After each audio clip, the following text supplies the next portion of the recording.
בשם אללה, הרחמן והרחום, שלום עליכם, ברוכים הבאים לארצות היוטיוב, משבר עולמי.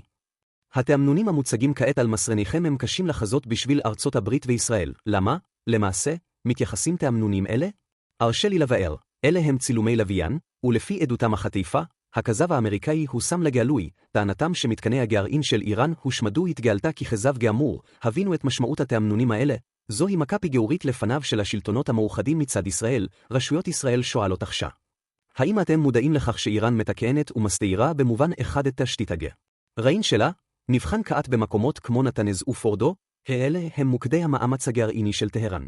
שם, הם עוסקים בבניית גגבות חדשים, בהקמת קליפות מגנות, מעטים לגמרי את המבננים שנפגעו בעבר ונקראים לשיפוץ מבנני מקיף.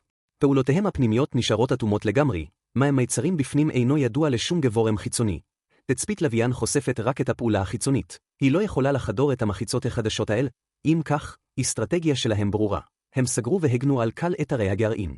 כעת, לא ידוע אם הם מפנים חומרים מתוכם, הם, בלי ספק, שומרים על יחלתיהם הגרעיניות, אבל יש ברירות אחת, מפחץ אמריקאי הוא קרוב, כתגבה, איראן פינתה בצורה מתודית את כל ערוצי ההגנה שלה.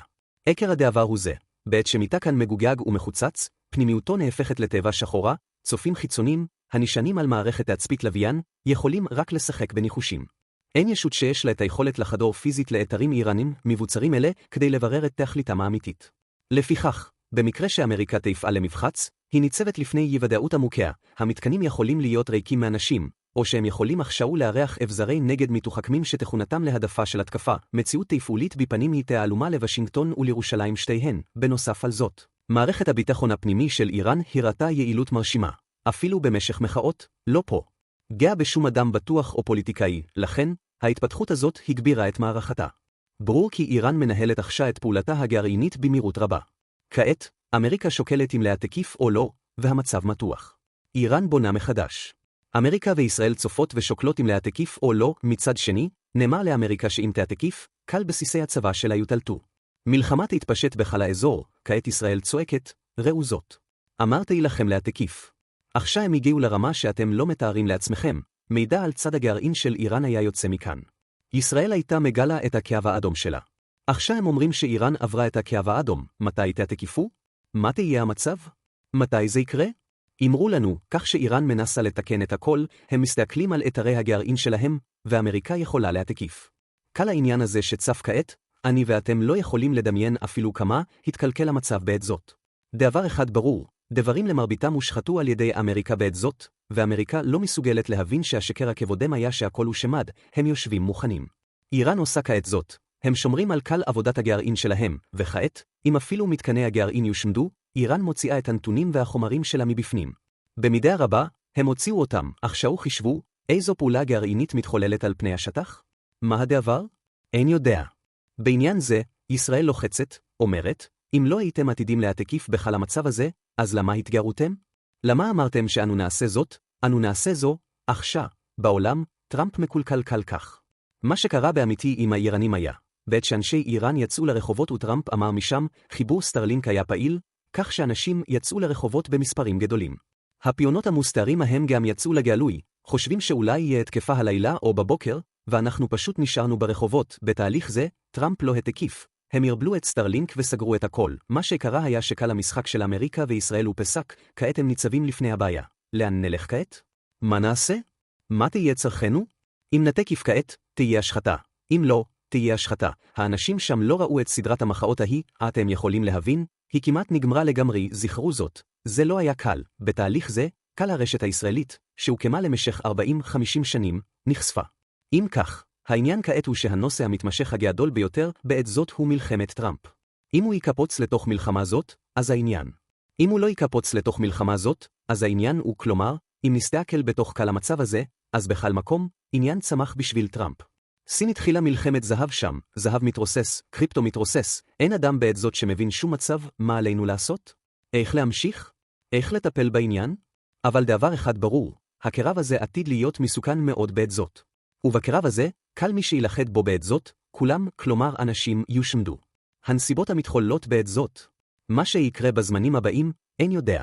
אבל דבר אחד ברור, הנסיבות המתחוללות בעת זאת מראות בבירור שאנו משתעכלים לכיוון השחתה גדולה כי עכשיו הסבלנות של ישראל עברה את הגבול. הם אומרים לא שאם לא תעתקיף, אז הם ינקטו במידה כלשהי נגד אמריקה. עכשיו, אם טראמפ רוצה להציל את סמכותו, הוא יצטרך להעתקיף. להפך, אין מצב כזה שהעולם יכול לצאת בשערורה גדולה כזו שבה טראמפ ייחשף לגמרי. לכן כעת עליו לעשות משהו.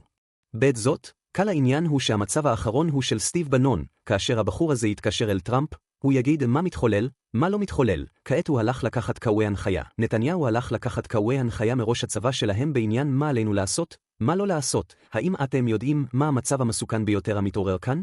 במלחמה הזאת, טראמפ אומר לנאטו, תתמכו בי כי אם אלך לבד לתוך מלחמה זאת, תהיה השחתה. נאטו סרבה, בסירוב זה, יש עוד מדינה אחת שסרבה.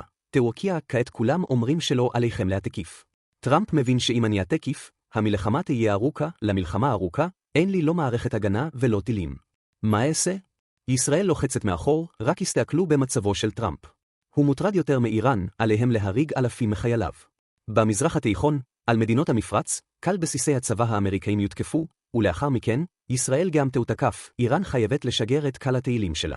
השליטה האמריקאית בסכנה, נשיא הכלי-טיס שלה עתיד להיחרב, עכשיו, עם השחתה כזאת, ומעל הזאת, טראמפ אומר שהוא רוצה לסיים את המלחמה הזאת תבוך 4 ימים. ישראל אמרה, אני רוצה להשיג מטרות, מתקני גרעין מושמדים, תכנית טילים מושמדת, תכנית ייצור כלי-טיס בלתי מאויש, הכל מושמד. אני רוצה השחתה מושלמת, ולאחרי זאת, אנחנו גם לא רוצים התקפה עלינו. עכשיו אמרו לנו, האם זה יקרה ב4 ימים? ב12 ימים, האלגיירים הוציאו בורקס, ישראל הייתה חייבת ללכת לשם ולהתחנן לפני אמריקה, עכשיו חישבו, כאשר קל ההשחתה האמריקאית יקרה, ולאחרי זאת טראמפ יתקשר להפסיק את המלחמה הזאת, אמרו לנו, אם איראן מנצחת, האם היא תעצור? ואם תרצו להפסיק את המלחמה באיחור, ראו, טראמפ הוא אדם כזה שאוהב את כבודו מאוד. לא במובן שהוא אדם מכובד כלשהו, הוא לא, הוא רוצה קרדיט. הוא אמר רק דבר אחד, אני הפסקתי את מלחמת הודו-פקיסטן, אני הפסקתי 8 מלחמות, תנו לי קרדיט. תנו לי נובל, אתם יודעים כמה הוא מתפאר, הוא מפטפט קל מה שהוא רוצה לומר, לא אכפת לו. עכשיו, במצב רע כזה, הוא היה רוצה שאיראן תבוציא את הבורקה שלה, תתחנן, תעצור את המלחמה, ובעולם, הוא יימשך להיקלל למשך שאר חייו, זה לא יכול לקרות. לכן כעת טראמפ כעת לחוד באמיתי, בעת זאת, טראמפ הוא המוטרד ביותר, הבינו זאת, טראמפ לחוד מקל מקום, ישראל נתנה לא מקל מאחור. המערכה האמריקאית אומרת שהתקפה אינה ברת ביצוע. איראן אמרה, אם תעתקיפו, אנו נפציץ את הכל. מדינות המפרץ אומרות לא שאם תהיה התקפה, אז ההשקעות שאנו משקיעים במדינתכם לא יתקיימו. לאחרי זאת, חישבו, הוא כאף מקל הצדדים. שוק המניות מתרוסס, מלחמת זהב התחילה, קריפטו מתרוסס, אין אדם שמבין מה לעשות, מה המצב? הכל מתרוסס, קל המצבים האלה מתחוללים. לכן אמרו לנו, האם מישהו יכול לחזור בו מקל העניינים האלה? זה לא יכול לקרות, העניין הזה לא עתיד לעצור כאן. לכן עכשיו, הנסיבות המתחולות, הזמן העובר, הדברים המתחוללים, הם מראים בבירור שמשהו לא בסדר עתיד לקרות, שבו ישראל לא תעזוב את טראמפ, באמרה, אמרנו לך להיות ישיר. אם אתה לא ישיר, אז אמור לנו מה יקרה. בבירור, טראמפ לחוד, הוא לחוד ברוע מקל הצדדים. הוא לחוד קל כך ברוע שאנחנו לא יכולים להעריך אפילו. ומשום זאת, עכשיו ישראל לא תעזוב אותו. שמרו זאת בזיכרונכם, כאן טראמפ סרב. שם, השערורה שלו באה, וסמכותו יכולה ללכת, הערו תגובה, הביעו את דעתכם, ובעת שאתם מחלקים את הסרט הזה בכל מקום, הרשמו בוודאי לארצות.